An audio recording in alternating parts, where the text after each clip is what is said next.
So first of all, we are really glad to welcome you here. It's our first session of like introduction to space industry workshops. Actually, the main idea behind this workshop is to really introduce our team members of Y-Space to space industry, really from general. And after this kind of quick introduction, they can really start working on a project and help us with the real stuff. So our idea is to really organize 5 workshops. Today is the first one, like really general introduction to space industry. We will discuss something about the space missions in general. Then we going to talk briefly about the space agency, like the money in the space and so on. After that, we will have like course or course of orbital mechanics for kindergarteners, and then news from space weather. And after me, the Václav Lazar behind you will present something about the CubeSats and general classification of satellites. All this kind of information session should take no more than 2 hours.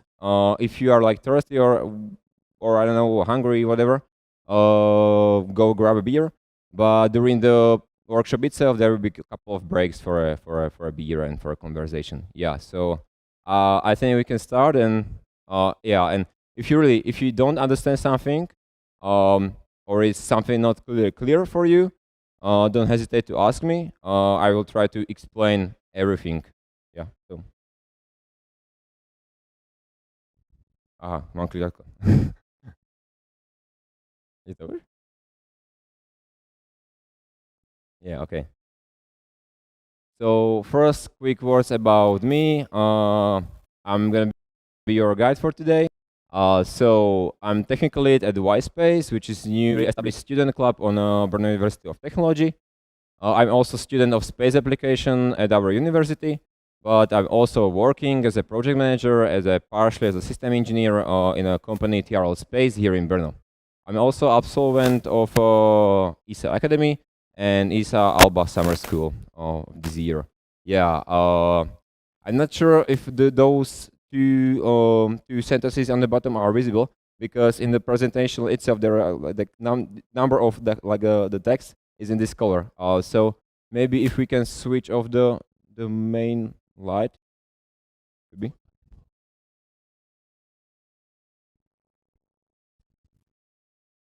Yeah, maybe a bit better. So yeah, I'm a huge traveling lover, and I also love mountains, especially in the winter. So if you are like also interested in those topic, don't hesitate to have a quick chat with me after the workshop itself. Yeah, we can move to content. So first we're gonna answer the question why space, why we are willing to go to space. Then just few words about the space industry itself, beer break, orbital mechanics for kindergarteners, again beer break, and space weather. And after space weather, the Václav will follow up on my speech with a quick kind of classification of satellites, mainly some words about CubeSats. Yeah, and actually some information also in advance. We are still students in Y-Space. We are trying to promote space industry in this region, but we are not like experienced engineers. So in each of the presentation could be a lot of mistakes, for example, and some wrong, I don't know, equation or terms. But yeah, we're just trying to deliver the information to you as we can. So we are trying the best. And if you find something, really please raise your hand, and we try to fix it for later years. Yeah. So the most important question: why we reaching space, or why want to use space? So general question could be data. Either we want to like capture data or relay data. Okay. Maybe there could be like different meanings or intentions. For example, like national proud in the past during Apollo era, when the commies and US kind of fight together, but also, for example, for marketing. But mainly the data is the answer for us. And today we're gonna elaborate more deeply into this question. So this should kind of like tell you why we go to space, how can we classify the mission itself, how can we classify different branches in the industry itself. So let's start with the science and science observation in space. From the beginning, we want to really like understand why are we here on our planet, how the planet was formed, how our universe was formed, and so on and so on. And for that, we need the observation. Usually, observation is a strategy to really observe a spectrum of electromagnetic waves. I'm sure that you are like familiar with this topic of electromagnetism and waves and so on. But yeah, why are we using space actually? So our biggest enemy here on our planet Earth is atmosphere. Atmosphere blocking a lot from the electromagnetic spectrum, as you can see on this picture. So we really need to go above our atmosphere, and then we can really broaden our vision, and we can observe whole electromagnetic spectrum range. So yeah, and with this electromagnetic spectrum range, you can observe everything, basically, like origin of space, for example, as James W. Webb does, different planets, exoplanets. Yeah, you can find the question for a kind of old school scientific questions. Yeah, yeah. So that's the observation. On slide here, you can see a fleet of Earth observation satellites. Oh, not sorry, space observation satellites built by ESA. As you can see, each of them is kind of different, and the main reasoning behind that is each of them is used for a different electromagnetic spectrum. For example, the James Webb is for visible and mid-infrared, but like the integral is for gamma rays and so on, so on. So each one of these observatories is different, and let's say every few years, maybe decade, like the humanity will kind of come together and create one huge telescope because it's super expensive. For example, the James W was, and like we decide, like the scientific community decide, okay, we want to observe in this spectral range. So the engineers will build the satellite for this spectral range. Yeah, and so over the years we were able to create a whole collection for observation of each field. But we need to kind of improve it. That's why we trying to create a bigger satellites. Yeah, you can see this James W. Webb and Hubble telescope on the pictures. Yeah, the second area could be like space exploration. This could be either like purely scientific, but in recent days, also like the commercial initiative started to touch this topic, because maybe you heard something about mining on a comet, maybe utilization some resources from the moon and so on. So this area starts to be kind of relevant even for a commercial industry. And in this category, you can see like different rovers, probes, deep space satellites, and so on. For example, like Perseverance and Voyager. Why not Earth? Like, it's obvious we want to study like deeper space, not the Earth. So that's why we build these satellites. Yeah. Oh. On this slide, you can see the fleet of space exploration satellites, also built mostly by ESA. So you can see like different satellites for each, let's say, planet or entity at our own solar. Yeah.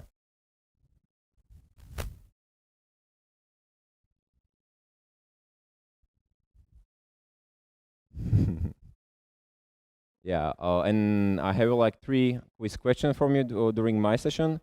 The first one, yeah, the winner, like the person who gonna answer the questions first. Three right answers will win a beer from me. So the first question is, what is the name of the probe on left upper right for you, left upper corner? You know, somebody? You can guess.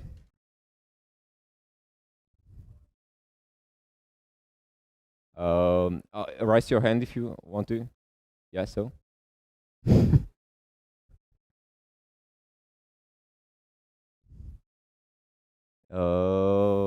Yeah, exactly, yeah.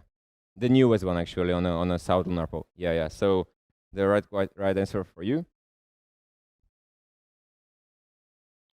Kámo, kde je ten oný receiver toho? Okay, and the last kind of topic in a scientific observation is, let's say, human exploration. But also in this category, there are some biological experiments and stuff like this. Mostly we want to observe the space influence on our body and the live substances. So we just basically send the people to space and observe them. But today, most of like the daily routine of the astronauts, so for example on ISS, is to perform the experiments. So they're basically like operators of the experiments to study mostly like bio-related things in a microgravity. That's not wide. That's not wide possible on a Earth. Yeah. So on this picture you can see ISS, astronauts on EVA, and yeah. And last thing, kind of related to science, but also kind of touching the topic of a commerce space, is Earth observation itself. Really want to, we can, from the space we can observe really almost everything on Earth. We can look under the ground with the penetration radars. We can look through clouds, for example, with SAR measurements. We can image our Earth in multiple spectral bands, so we can distinguish specific feature on our planet. For example, in this picture you can see, I think it's nearly visible infrared, and you can see the vegetation highlighted on an island.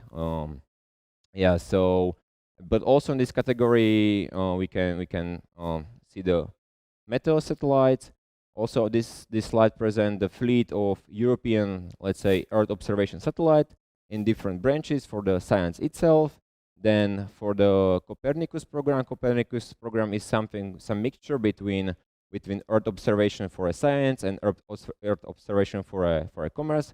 Actually, the Copernicus program provide a free data for all European citizens, and it's up to us to really have some idea how can we exploit this data. So these data are free to us, but we need to figure out something useful and create a business case from that. And also there are a huge fleet of meteosats.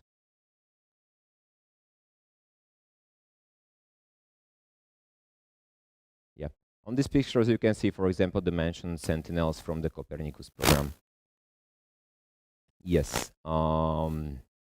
That's it. And now we can move to kind of situational awareness related data capturing. Actually, it does mean like taking photos. Taking photo with different aims. For example, you want to sell data to a farmer, or you want to spy on your neighboring country. You can choose whatever you want. But this is the huge branch.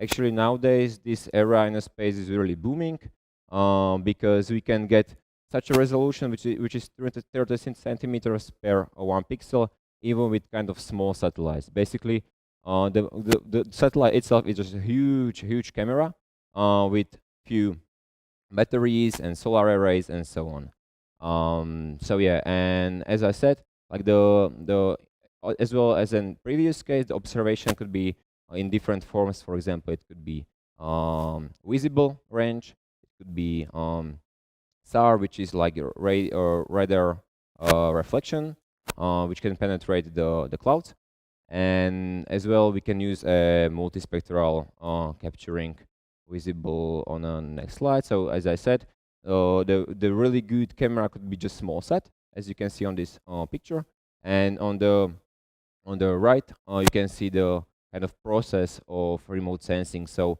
either the sun illuminates the surface and you're capturing the reflection, and or you can actively send some electromagnetic wave and then wait for the for their reflection.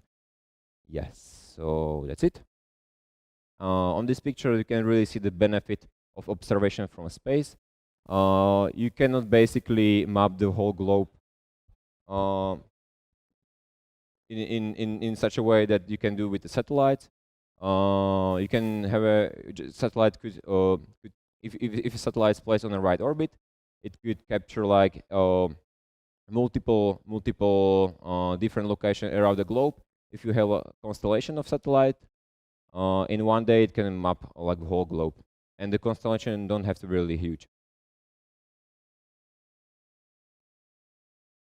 Yeah. Next big topic is data relay. Oh, sorry, I forgot technology development. This is kind of the last branch, including the rest activities. For example, as manufacturing in space, mostly like 3D printed structures, but also space is really a huge topic for a pharmaceutical industry, mainly due to microgravity. I don't know why this is not working, but sorry. Yeah, also in this branch you can see a technology demonstration mission. Actually, that means that, for example, you building a huge expensive satellite with some certain technology, let's say the camera, but before placing this camera on that expensive satellite, you want to test it before on some small demonstration missions. So that's another kind of missions. And the last thing, kind of new thing, is in-orbit servicing. This branch covers the servicing of all already deployed satellites on the orbit.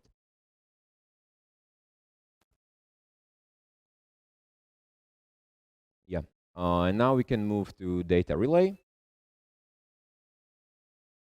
In data relay branch, we can distinguish between three main categories. It's communication, broadcast, and global navigation services.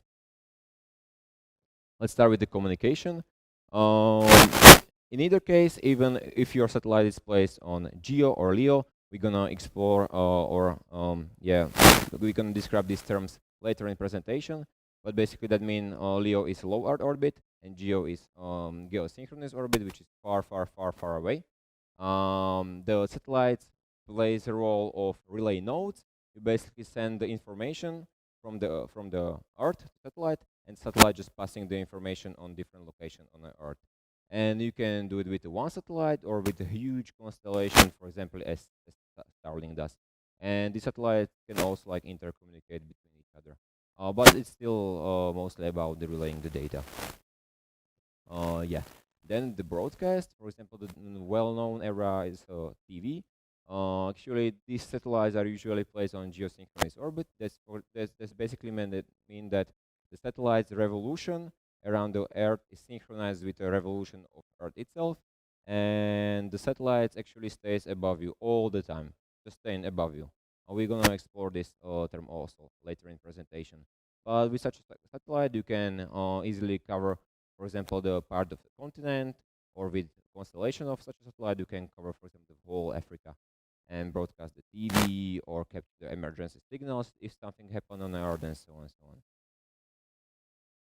Yeah, and the last thing, maybe you asking why the global navigation services are in this field. Actually, navigation satellites just relaying the data, or relaying, just sending data with certain information, mostly time.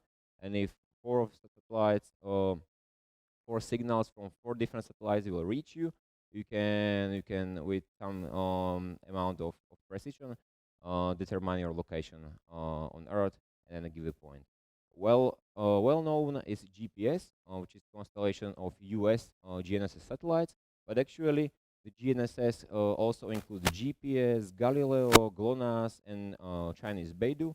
It's like a huge fleet of satellites orbiting in MEO, which is orbit between low Earth orbit and GEO. Yeah, and usually in your phones you are using services from all of different providers, not only GPS. Yes. And now we can kind of explore more in terms of like the industry itself. So we can distinguish the industry into, let's say, two main branches. One is like the upstream companies, and the second is downstream companies.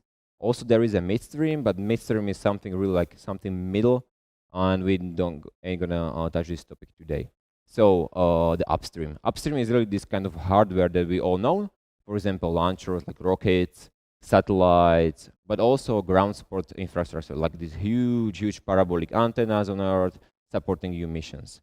Okay, then it's a downstream, and downstream usually take care of the process of the data, which was captured by upstream. So actually, downstream include the data processing, utilization of the data, for example, maps, I don't know, different data processing companies telling the farmers about the yield and so on and so on. But also in this segment is space technology transfer.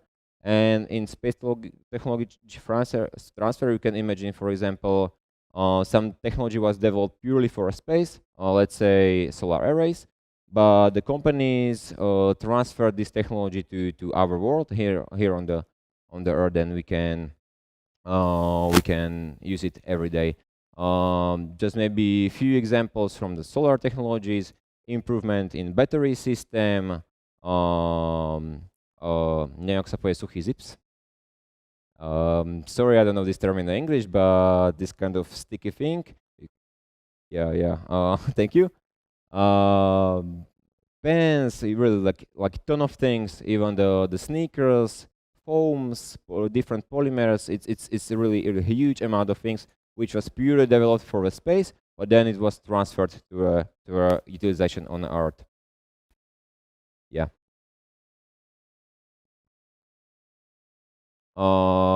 In this picture, you can basically see nothing, but just it should just represent the actually the size of the industry itself. The industry is really huge. You can see that 130 governmental organization. What is governmental organization? For example, like space agency mostly. Then R&D hubs and associations. More than 10,000 companies and 5,000 investors. So the industry is really huge, and it's blooming every year because the space is becoming more and more available to a private sector. And the main reason behind that is decreasing price for a payload to orbit. Yeah. Okay, and now maybe the question: what is the role of space agency itself nowadays? So the role of space agency is mostly to support, as I mentioned, the scientific missions, because we really our scientific community needs data, but there is no mostly commercial relevance for private entities to build a huge costly mission for the science. So space agency is supporting mostly the science missions. But also they are researching or developing some technologies which are not which are really costly to develop, are not so interesting for the private sphere. But when space agency kind of push the development and finance it, then we can use it even on a commercial missions, or even on a daily base here on a planet. As I mentioned, for example, the solar cells.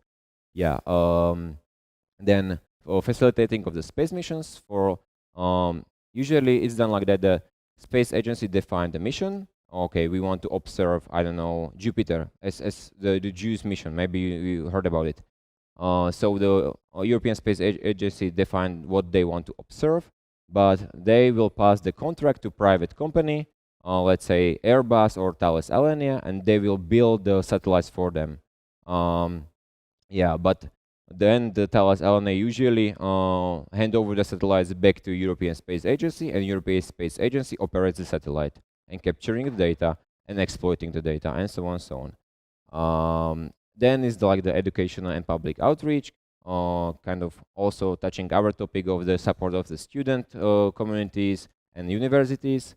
And then it's like data collection and analysis. But mostly it's like economic support for private entities, the creating like the whole kind of like this just network of a companies which can then when they are like supported during the process, after some time and invested money, they can come to become self-relying and self-generating business. Yeah. Okay, and now is the question how the private sector actually make money, like the private company. So as I mentioned, the scientific mission, that could be one way. Okay, the Thales Alenia or Airbus will develop a satellite for European Space Agency. Okay, there could be the second solution or second way, which is kind of something middle, which is co-developed with a space agency, but also privately funded. Usually, these kind of Sentinel satellites, or maybe in the future, Moonlight system around the moon, which will relay the data. Or basically, the European Space Agency will support the development of this project, but then when the project is self-standing, the private entity will operate it and gather revenue from it. Yeah, and the last, most visible today are the fully private projects. Is basically like business idea. For example, as Elon want to relay data with a Starlink, so he will develop the satellites, even the launchers and everything. But there are like multiple such a project as Starlink, but they are not so well known as Kuiper, or there is a different company, Planet, which is focused on imaging of Earth with huge constellation of small satellites. Yeah. Okay, and maybe in the past you will, like everybody thought that NASA developing the rockets, NASA developing the satellites, and so on. It was kind of thing back in let's say 60s and 70s, but they switched really to hand over this kind of development and engineering stuff to private organization. And here are the listed the reasons why. First is cost reduction, then is less demand for engineering personnel because it's costly. Time saving, usually the space agencies are governmental institutions, so they are like an so willing to accelerate and so on. But when you pass the contract to private entity which want to make a revenue, they try more. And again, there is a ecosystem. They are stimulating the growth across this technology industry. For example, in Europe, in a country, and this depends.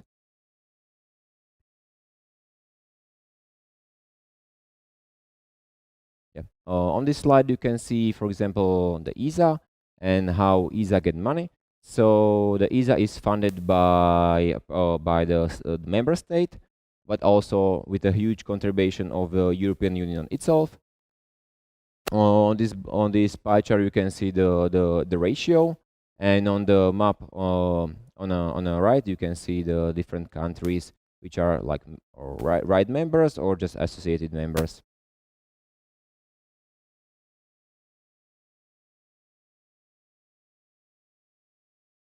Yeah, and maybe the last slide about this. Why it's important to invest in such a industry?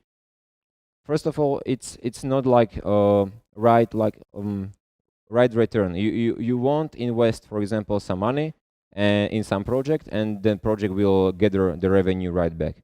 It's a long-term process. You are investing in the technology field itself, but in general, it make huge return from each dollar. $8 were returned from the investment in, for example, in Apollo era, because we could reuse the technologies developed during this time, even on Earth. The multiple companies can start the businesses here on Earth and get a revenue business, pay taxes to government, and so on. Also, you are supporting the technology sector itself. You're generating the new job places. You are transforming your industry from this kind of mass manufacturing to really specific dedicated manufacturing, requiring more engineered, more skilled personnel. Yeah, and yeah, that's are the most important reasons.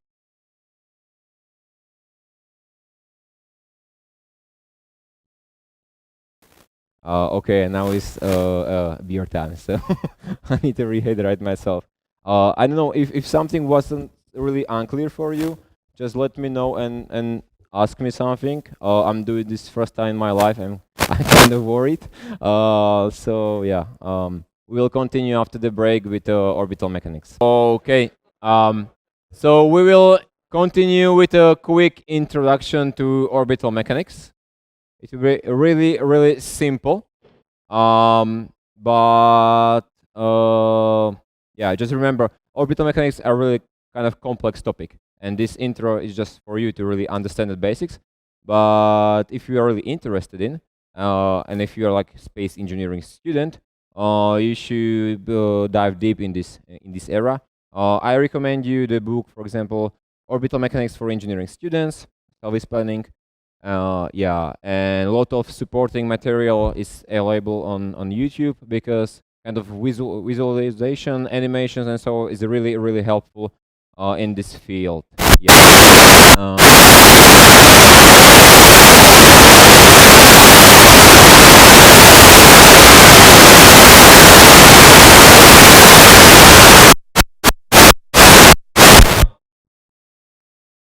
So it's like two bodies, and one of them is orbiting. Usually, satellites is artificial, but also sometimes, for example, Moon is satellite of Earth. Earth is satellite of a sun, actually, because it's orbiting the sun. In this concept, there is also important idea of really like one heavy, really heavy element, and the second element which orbiting the body is compared to the first one really light. So for example, Sun and Earth. Sun is really heavy, and Earth is really lightweight compared to Sun. And in terms of satellite and space industry, the Earth is really heavy, and the satellite is really light compared to Earth. Yeah, so just keep this information in mind, and we can start with Kepler laws. Actually, Kepler laws, together with Newton gravitation theory, kinda drives whole orbital mechanics. And the first law basically just telling us that orbiting body around the central body, moving not in a circle but in an ellipse, and the major body is one of the focuses of this ellipse. Doesn't really important for us in space engineering, but keep this in mind that we are not on a like perfect circle, but we are on an ellipse. Usually we try to put satellites on a perfect circles, but it's really like impossible. There will be some degree of eccentricity, and eccentricity is actually just a ratio between this and this. So when the eccentricity is, for example, 0, it means perfect circle, but it's not possible to have a perfect circle in real life conditions. Yeah. So we can continue to second Kepler law, and this law, like the statement is that in some time period, orbiting body around central body have such a trajectory, and for example, in one day, it will move from here to here, and this area here in one day is same as area, for example, here. The main idea behind is that when you are closer to orbiting body, you're moving way faster. When you are away from the orbiting body, you are moving really slow. Keep also that in mind, and we will explore this in the future upcoming slides.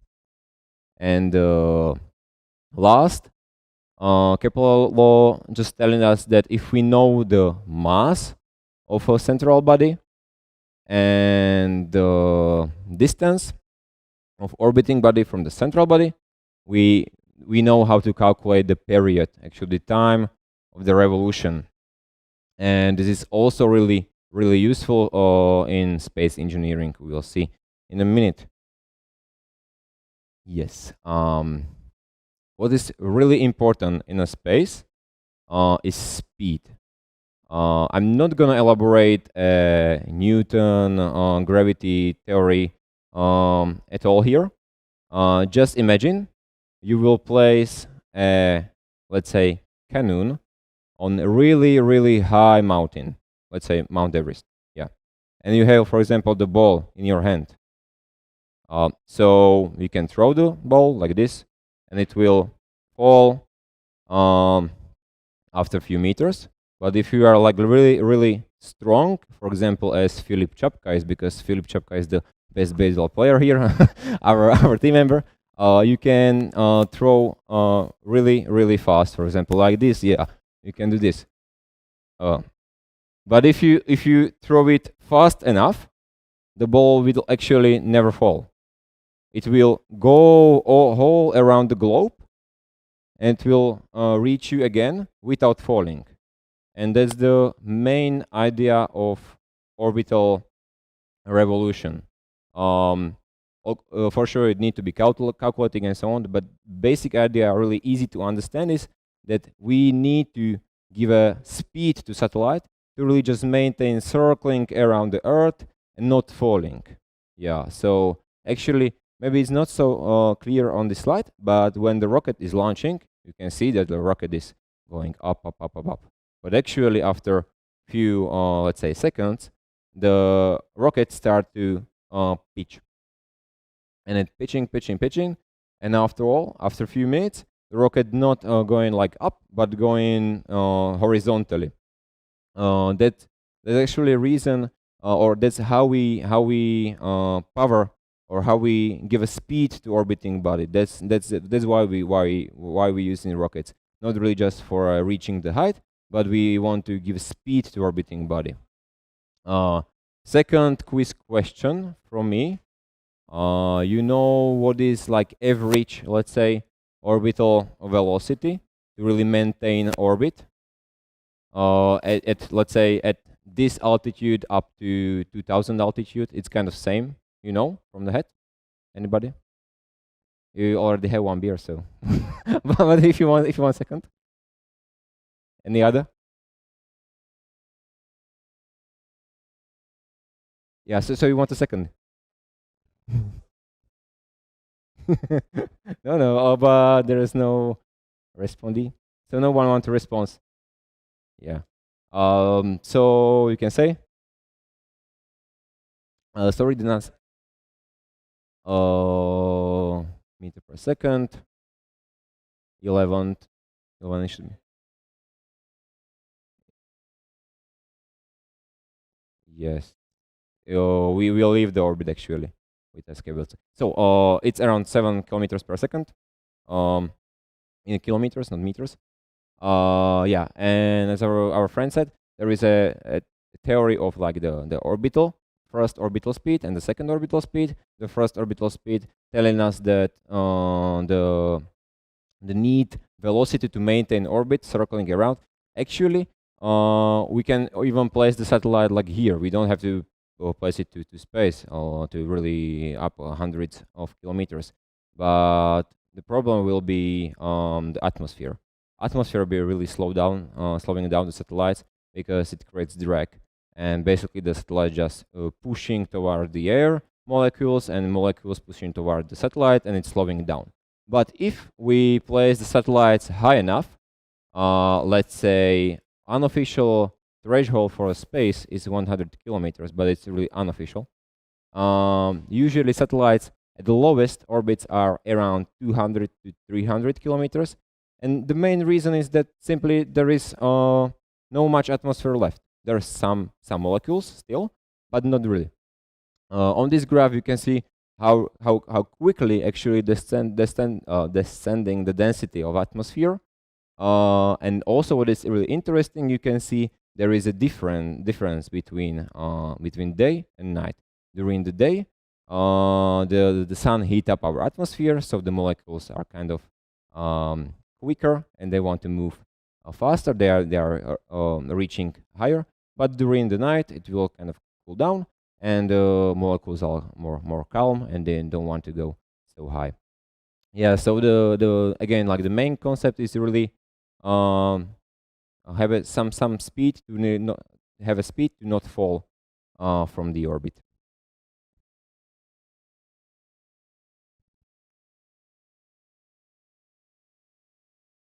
Yes. Now we can, when we have kind of this basic ideas about the Kepler laws, also about the velocities, we can distinguish between different orbits. During this presentation, I already touched the topics like low Earth orbit, geosynchronous Earth orbit, and so on. That basically means the height, and it's not maybe so obvious from this slide, but with increasing height, actually your orbiting speed decrease. So when you are really close to Earth, you need to go really fast to not fall down. But when you are kind of high, you don't have to really go so fast. So and we really leveraging that on Earth, as I mentioned, mainly for the geosynchronous satellites. Actually, geosynchronous orbits, it's so special that our Earth rotating in period like 24 hours, one revolution per 24 hours.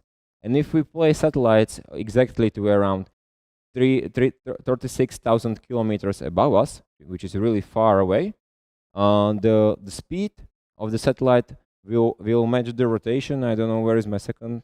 Yeah.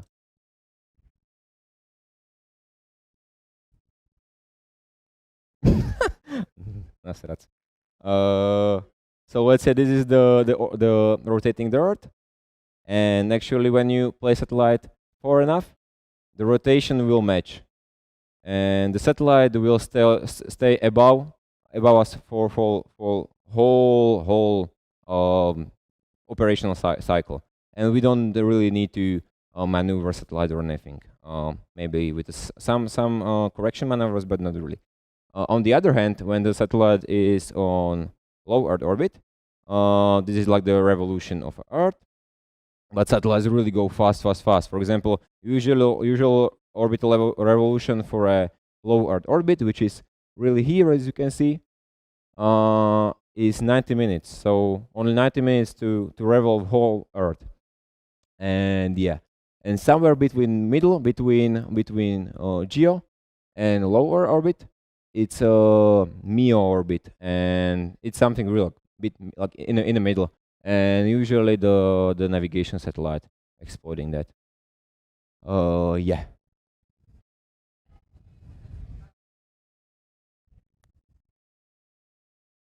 Another important topic for the orbits, apart from the height, is the inclination. Inclination is actually just angle of imagine this is the Earth plane, and the angle, like inclination angle, is just this tilt, how we tilting the orbit, and it's really important for one thing. The inclination itself defines which areas of the world could be served with our satellite. And my last quiz question, again, change for you, is to, can someone explain me this ground track graph? Why the lines are not overlapping? Actually, this is just a ground path of the satellite revolving the Earth. So anybody knows why it's moved? And it's just one satellite, but this is, for example, the first orbit. The green one is the second orbit. The blue one is the last third orbit. Know somebody why it was like that?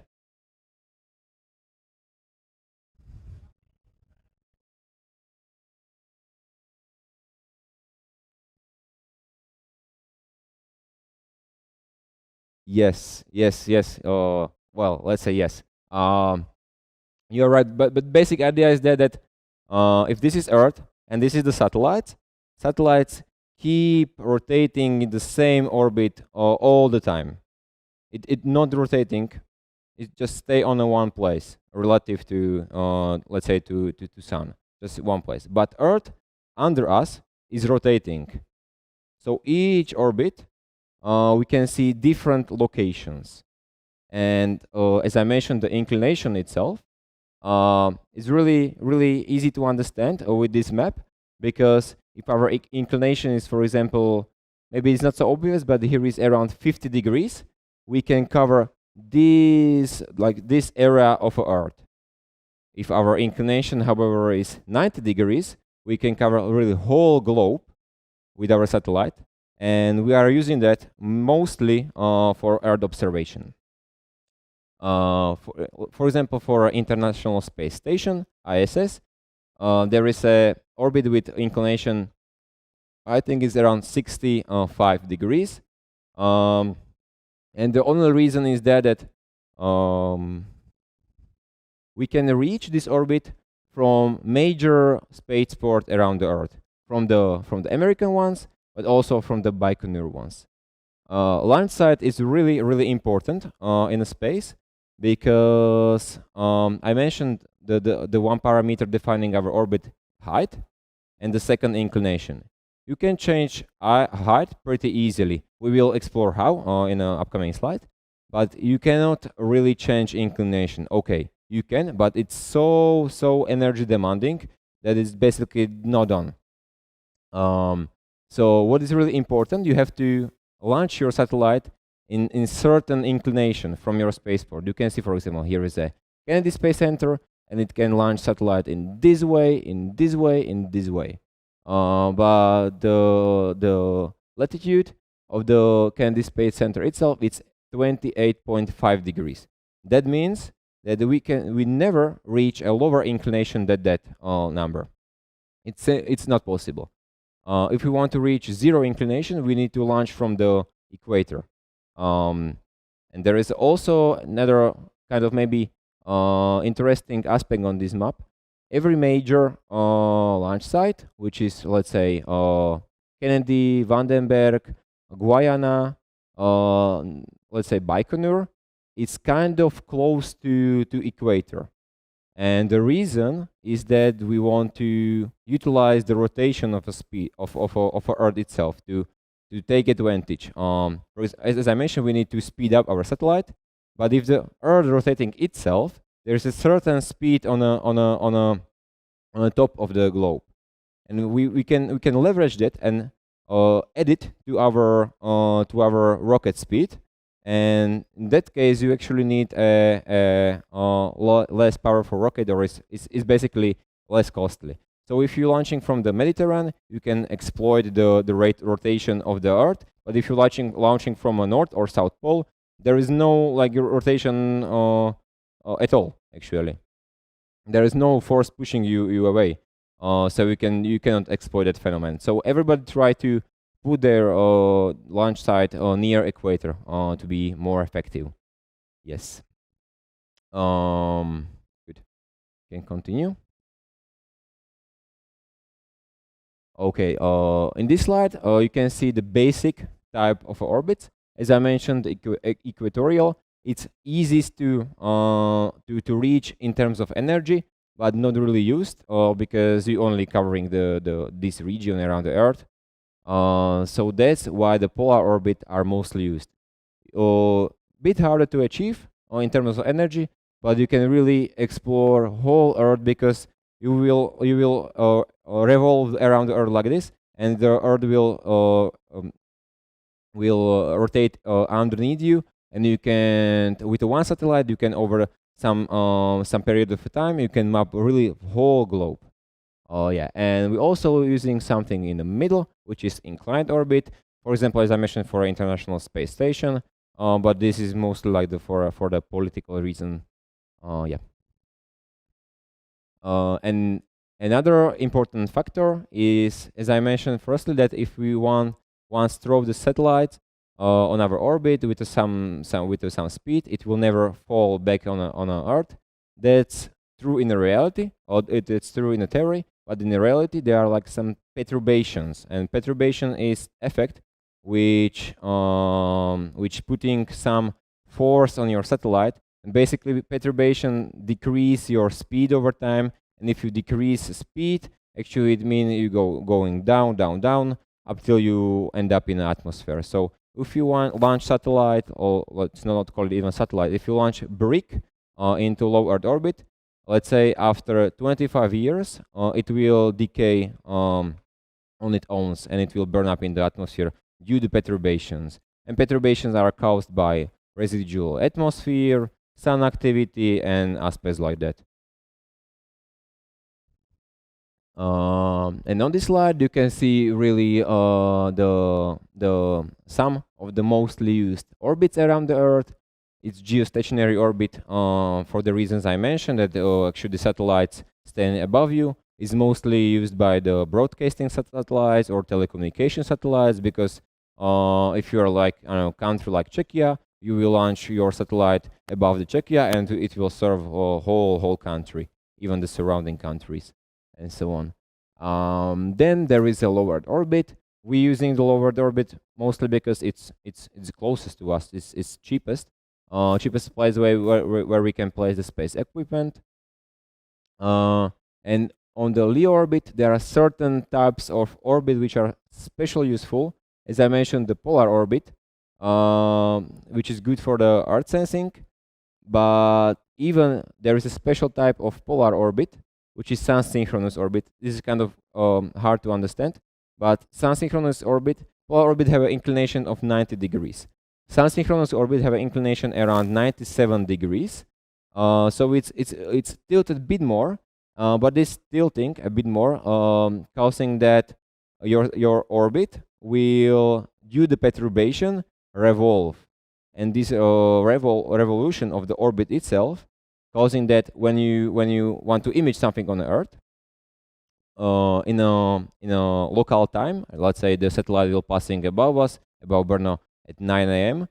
So there is some illumination condition. For example, it's morning, the sun is pretty low, so there is a shadow of the area that you want to image.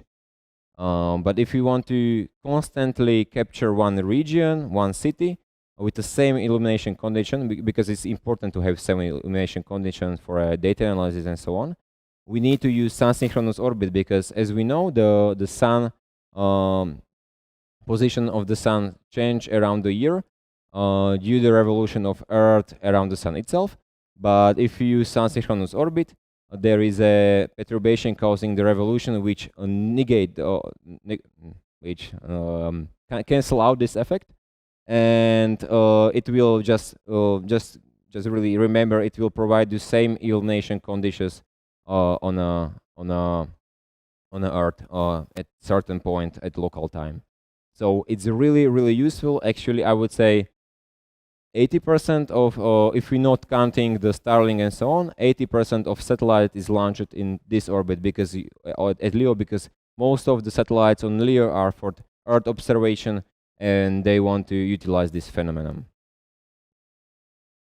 And the really last slide about the maneuvering itself in orbit, it's kind of intuitive, I would say. We're only gonna elaborate the topic of increasing height or decreasing height.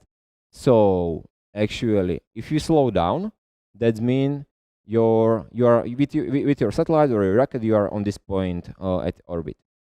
If you slow down, that actually mean on the other side of the orbit, you will be closer to central body, and when you are closer to central body, it actually mean you are going faster.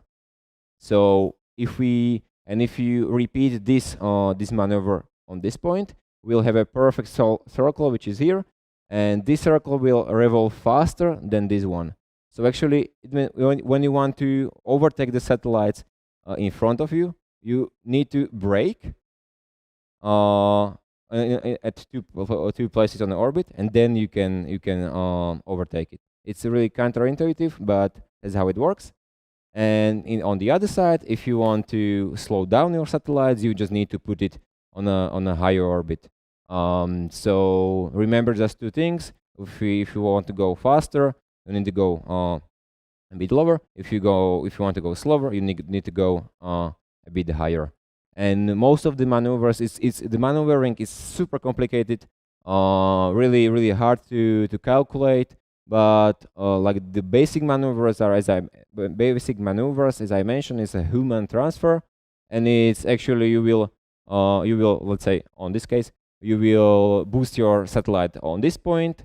It will increase the major axis of the ellipse here, so the distance from the central body, And if you do the same thing on the other side, it will circleize your orbit again.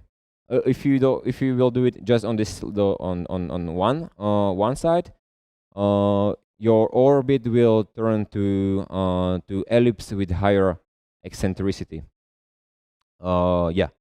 So I think it's all from the orbital mechanics. If you have really like any questions, or if something is unclear to you, you can ask.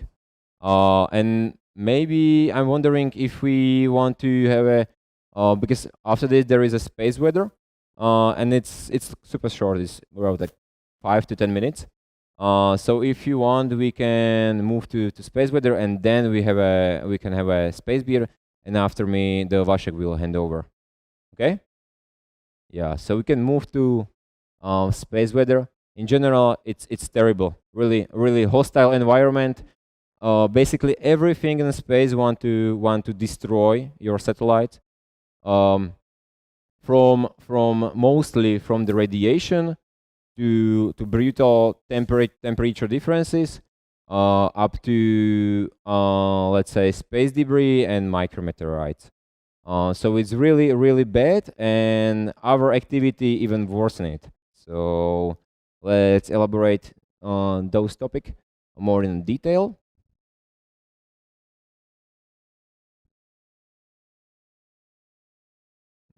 Or no? Okay. So we can start with the radiation. Radiation affecting mostly your electronic devices. It causes really a long list of troubles, mainly for your electronics, from bit flips, which is actually in your onboard computer. The radiation can really cause that. It will switch your 0 to 1, and your satellite will behave as you did not plan, or is it really like super crazy, and you cannot predict it. You have to design your system with this in the mind, that this could happen. Again, when there is a like really high energetic radiation storm, the radiation could even burn your electronics. So it's really bad. And in space, there are two major sources of radiation. During most of the time, you are affected by solar radiation, and radiation from our sun, it's trapped in our magnetosphere. Our magnetosphere shielding us here on the Earth from the space radiation environment, but it's shielding us in that way. The radiation particles are trapped in so-called Van Allen belts, and these regions here are really densely occupied by highly energetic particles, which can affect your electronics. So that's why you're trying to avoid these Van Allen belts. For example, the low Earth orbit is even below the first one, but the geo orbit is above the second one. Yeah. So as I mentioned, okay, and the other source of radiation is galactic background. Usually, you cannot even distinguish, but when there is an event, for example, a supernova or something like that, it will generate an enormous wave of energetic particles, and at sudden moment it could be even worse than the radiation from the sun. But and the worst thing about this radiation phenomenon is really you cannot predict it. There is a ton of mission exploring the sun from really close by, from Earth orbit. A really huge investment to predict solar behavior, but we are still not 100% sure. We were able to distinguish between some solar cycles when the sun is more active or less active, but we really just waiting for another apocalypse which will burn our electronics here on the Earth and as well in the space.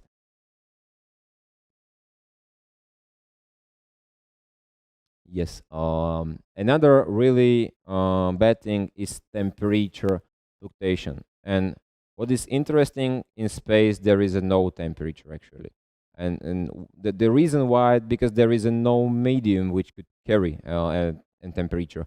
on Earth you can feel the air, for example, that okay, it's around 22 degrees, because the air molecules around you have temperature of 22 degrees. But in a space there are no molecules, so basically you cannot transfer heat via space. You can only use for a heat transfer. You can only use convection, which is when you touch some cold person or hot person, you can really feel the heat transfer. So with the touching, it's physical connection of the two elements, and then with the radiation, every one of us radiating heat.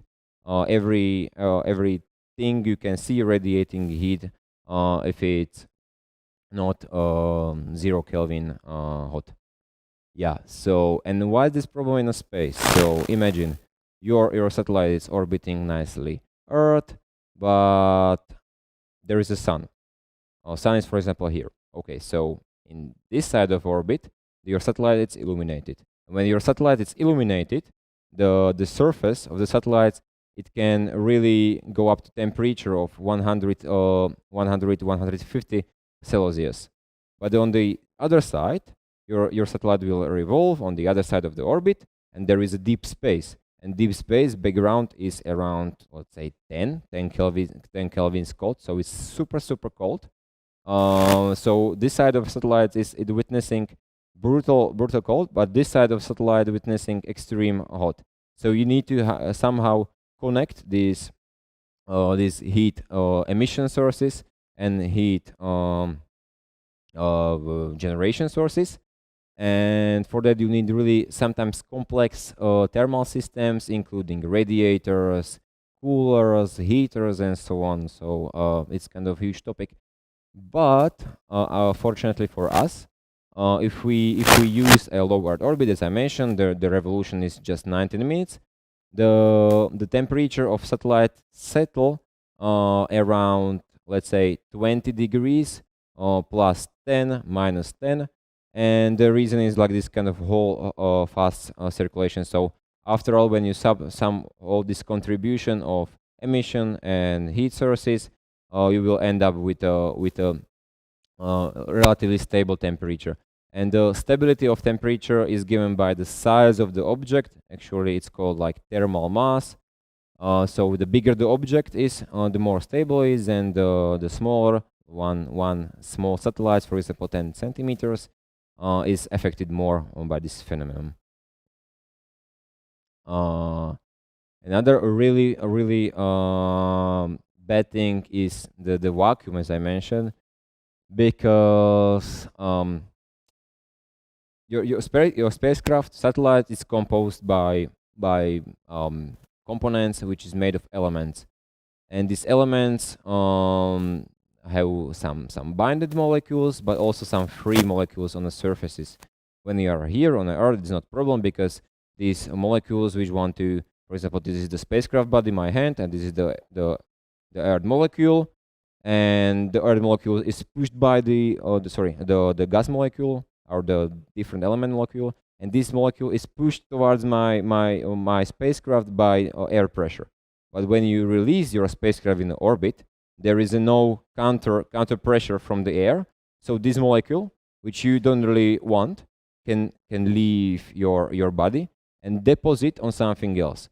Worst thing which could happen is really, imagine you have some optical payload like camera, and so this small molecule will deposit from the frame of your satellite to camera optics, and it will totally blind your camera, and you invested millions dollars, euros to building a satellite, but it's really useless because your camera can see nothing due to deposit molecules. So vacuum is not our friend in this case, but we can prevent such a things with a so-called thermal vacuum bakeout. Before launch, we actually bake the satellites in a thermal chamber to temperatures around 150 Celsius, and we will release such a molecules from the body of the spacecraft, and then we can launch it.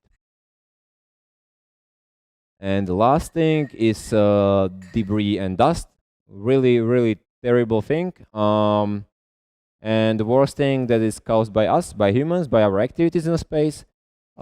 This chart is really representative because what is interesting in this topic, the single event can influence the whole volume around our Earth. Here you can see in this year there was a test of a Russian anti-satellite weapon, and it generated a really ton of small debris particles from 1 meters to few centimeters. Not be just on the one side. Such a weapon test were carried out also by the U.S., by the Chinese recently, and so on, but even by the Indians. But we need to really stop with such activities because huge fragment generation event could cause a so-called Kessler effect, and Kessler effect is basically the situation when a small debris will from one fragmentation event will crash to another satellite. The satellite will be broken in pieces, and it will generate a huge cloud. And for example, within 1 month, our whole low orbit, let's say this kind of SSO orbit, sun-synchronous orbit, could be polluted, and we could not use this orbit for let's say 10 years. And this could happen, and we really have to prevent it. There are like no good way how to do it right now, because organizations, for example, like United Nations, really this global organization need to step in and define some rules. There is something ongoing. For example, you need to deorbit your satellite after the mission is done, but we really need to put more emphasis in that. This picture is really representative. The diameter of this ball is, I think, 3 millimeters, and you can see what it costs to aluminium block, because relative speeds are around 10 kilometers per second.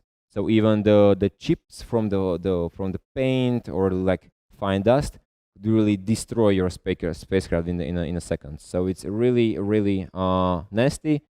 We can, for example, we can track space debris and we can avoid it, but up till certain size, the minimum size we can really track is around 8 centimeters. But as you can see, what can cause the ball in size of 3 millimeters, it's brutal. Yeah, so that's all from the space weather forecast, and we can have a beer. And I'm glad that you were here with me, and I was kind of worried out and stressed out, but in the end, it ended up well, I guess. So if you have like any question, you can reach me out after the second presentation. Brief. It will be probably more boring than the first one. So just to start with. Okay. Okay. So there we go. It's me. I am probably the oldest one at the Y space, and I'm current. And I'm at my final year. What's that? Okay. So I'll be shouting more, right? Okay. And yeah, I do fencing. I do the historical one, and I do also the Olympic one. And I like mountains, but I didn't change it from the last presentation, so it's probably not that much relevant. So yeah, actually let's start. Pak nefunguje.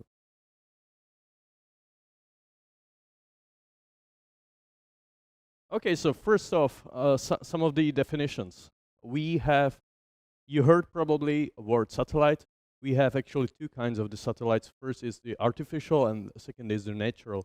The natural is a moon or any other object that is orbiting around the object. That's why the satellite is the more general definition as for something that is flying around another object in the space.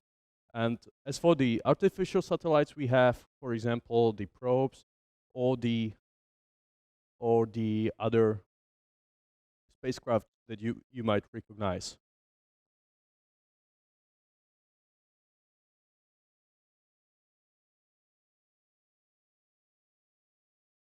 So just to imagine, this is the very first photo of the Voyager 1, which was taken in 1980. So it's already like 40 years, and just to admire what kind of technology can take such a nice picture so far away. It's actually the Saturn, I believe, and just to imagine that and realize that it is a technology 40 years old already. We can move.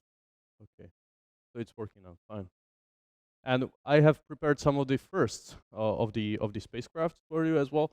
So the first artificial satellite was Sputnik 1, and I have done in bed. Okay. So any idea what was the first US artificial satellite? Raise up your hands if you know the answer. Or you think you might know. Okay. Nice. Not? Okay. So it was the Explorer 1, and you can see it in here with the famous Werner von Braun, was the inventor of the Saturn V as well. And as for the first Czech satellite, first Czech artificial satellite, it was the Magion 5, which you can see here in the middle. Okay, so about the another categories of the satellites, we have the unmanned, meaning that there is no crew present at the spacecraft, or we have the manned artificial satellite, for example, the ISS or the Apollo spacecraft, and we have also the space stations. Those are manned satellites, but which are a bit bigger for the humans to be able to live there for some time.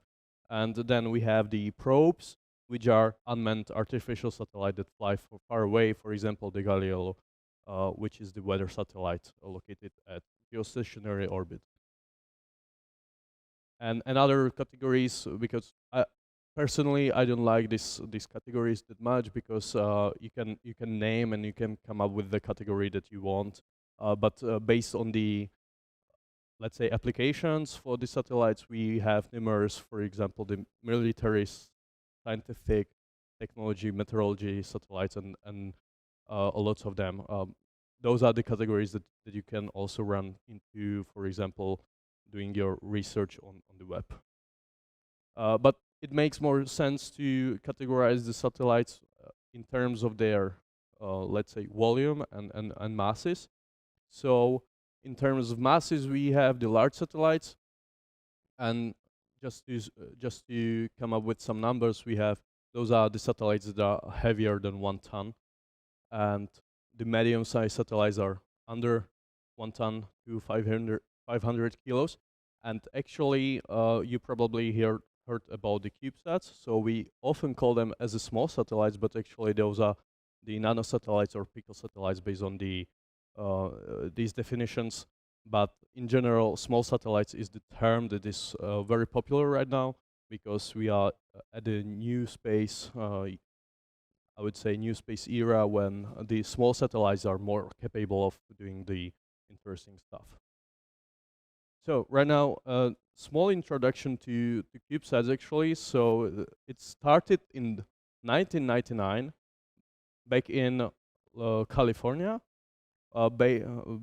because of the, I would say, cooperation among those two guys from the Cal Poly at San Luis Obispo and Stanford University. And I searched for the, let's say, what was the historic background of the events that came up with the CubeSats. And I think it was Jory Puig story who came up with this text. And he was describing something like that they were donated, those two guys who were collaborating on the project together. So they were donated by the JPL with some stuff. It was actually the solar cells, and they wanted to put the solar cells on some shape in order to fit it to the shape. And if you ever seen the solar panels of the some station, for example, so the solar panel is covered with a lot of solar cells. So if you take one solar cell, it is at the dimension, I would say, roughly 8 centimeters. So they were thinking about, okay, where do we put those solar cells in order to power our satellite? And so he went to the local shop and he bought a Benny Babies. So I didn't knew what the Benny Babies is.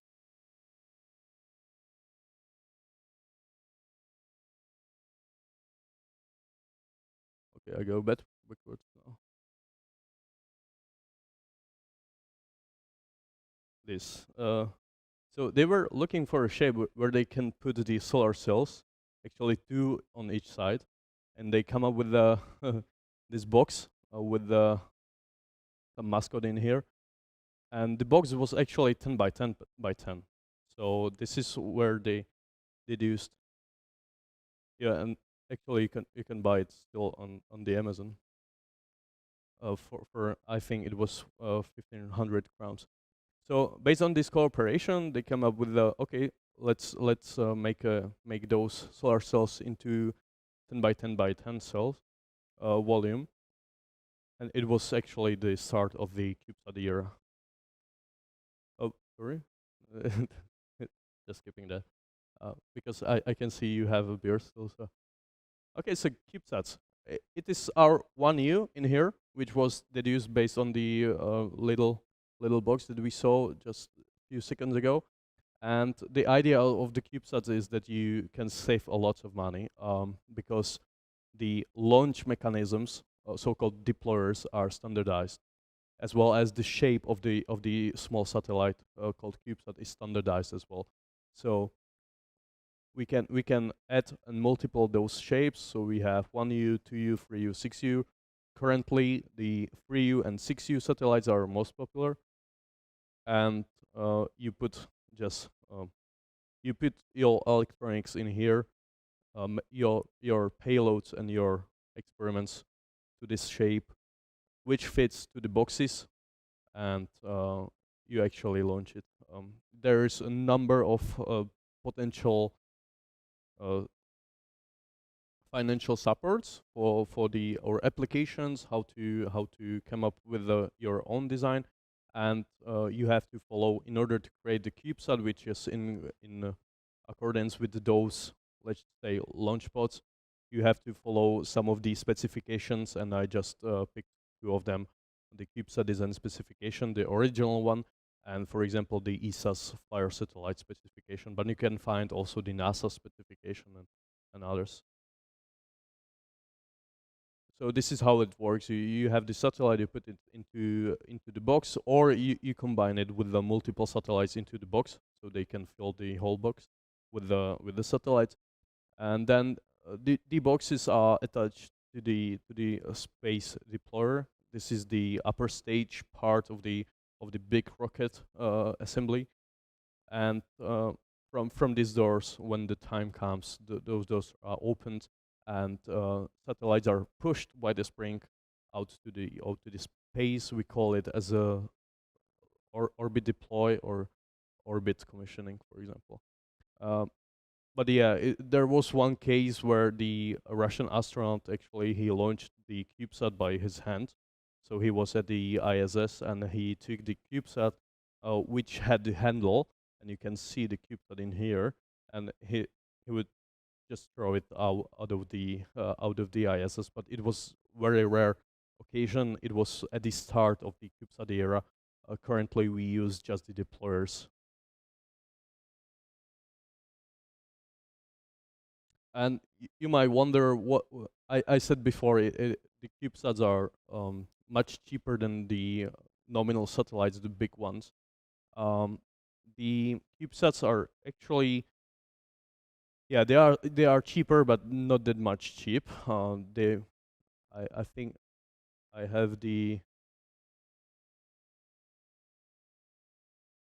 yeah. So it, for example, the 2-unit CubeSat, it costs in fact in US dollars it should be over 1 million, roughly $1 million or more, because those are not the biggest satellites actually.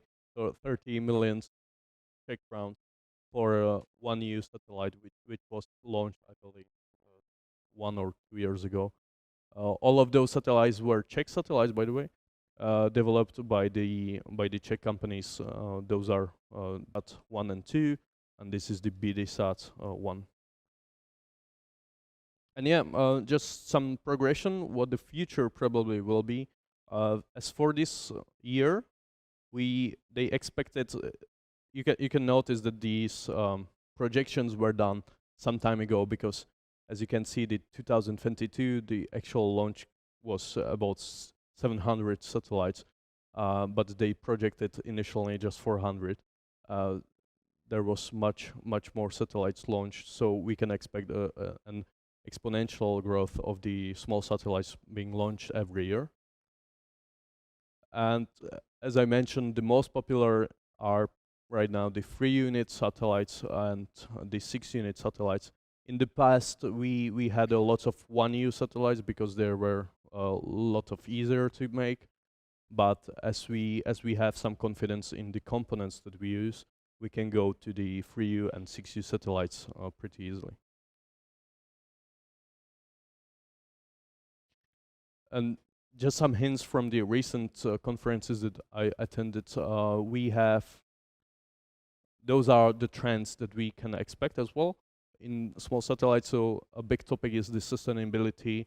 So meaning that you want your satellite to deorbit once it finishes its mission, and it's some kind of not becoming a space debris once it's orbiting at the orbit. We have a big push on the regulation, which is pretty much connected to the sustainability.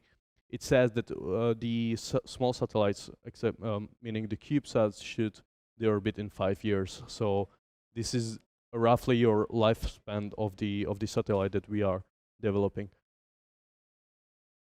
And yeah, so this is the trend of the increasing size of the CubeSats. We moved from the 1 unit to the 3 units and 6 units. We have a lot of Earth observation data, meaning a lot of Earth observation CubeSat missions launching, and a new trend is also the micro launchers, meaning that you are not launching your satellite from the big rocket, but you can launch it, for example, for a small rocket as the Neutron or Electron from the New Zealand company, or even from the airplane. And this one should be the one that is really working. So that's all from my side, and thank you for your attention.